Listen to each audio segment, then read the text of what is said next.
Alors, je m'appelle Walter Howard Simpson. Pour ceux qui ne me connaissent pas, ils sont peu nombreux. Je suis d'abord et avant tout un Américain né en Amérique, et surtout plus que jamais un homme qui aime sa patrie.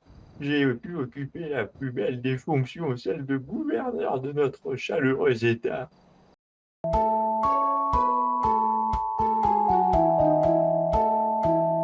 Alors, à proprement parler, je n'ai pas occupé de fonction dans la justice en tant que telle, mais en tant que gouverneur, j'ai été ô combien de fois amené à me préoccuper de notre appareil judiciaire, à le comprendre pour le transformer, pour l'améliorer, et plus personnellement la justice.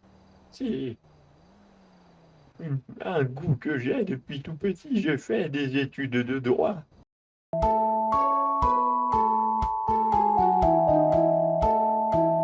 Le procureur général, bon, c'est plusieurs choses. D'abord, je vais commencer par là, c'est une figure. C'est le numéro 2 de notre État. J'exclus le lieutenant-gouverneur parce que je parle d'un point de vue institutionnel. C'est lui qui assure la sécurité de nos concitoyens.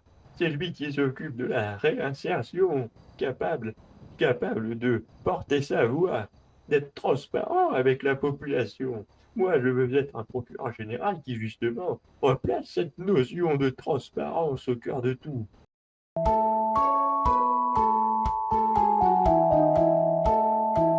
Il nous faut un homme qui sache représenter l'État sur le terrain.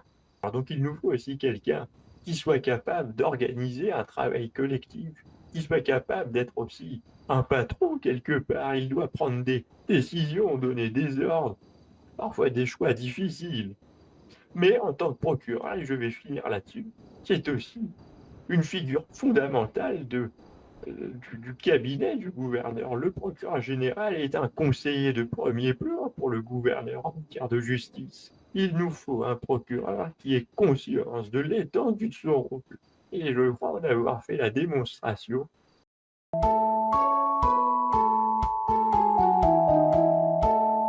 sur un plan assez, je dirais, concret. La structure du département, je veux en refaire un département de premier plan. Il faut le rejeter d'une image par la communication. Je vais raffermir ce lien en formalisant le département, en lui donnant de l'envergure, de la puissance, en lui donnant un visage. Parce que aussi c'est un moyen pour moi de peser face aux deux bulots qui sont au Capitole et qui atrophient les départements de l'État.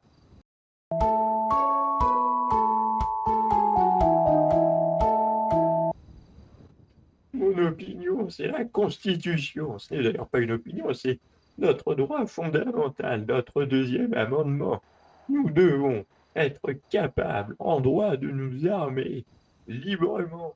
Il faut aussi une réponse qui vienne du cœur de l'Amérique. Le peuple lui-même doit se trouver en position de se protéger face à une situation sécuritaire incontrôlée. Il faut que ce soit aux citoyens de se protéger eux-mêmes. Donc, moi, procureur général, je le dis avec fermeté, le- les entorses à la loi sur l'armement ne seront pas punies avec la sévérité du passé.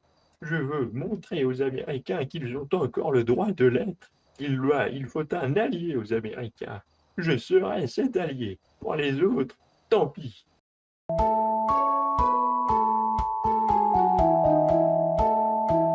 Tout le prouve.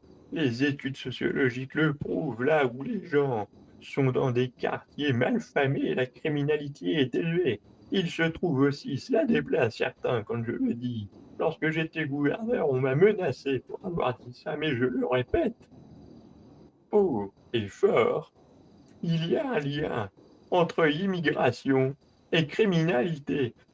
Leur manière de vivre est forcément différente de celle des Américains. Et nous, Américains, n'arrivons pas à leur transmettre toutes les normes de notre glorieuse société. Nous n'arrivons pas à accomplir ce parfait devoir civilisationnel. Alors forcément, il y a une marginalisation qui se fond dans un misérabilisme social où ils sont appauvris et ils sont complètement perdus culturellement.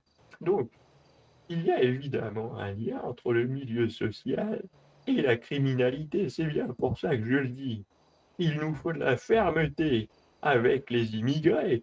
Sinon, si nous ne sommes pas capables de faire avec les immigrés qu'on a, et qu'on n'est pas capable de les rendre plus dociles, eux et les criminels, car il y a des criminels américains, bien sûr, et si on n'est pas capable de juguler tout ça, alors comment voulons-nous être capables de juguler encore plus que ça? C'est pas possible. Donc, la première chose à faire, et beaucoup trop ne le font pas, c'est d'accepter cette réalité. Et mes amis, il y a un rapport entre immigration, pauvreté et criminalité. Et ensuite, à partir de là, une fois que nous avons ouvert les yeux, eh bien, on peut prendre des mesures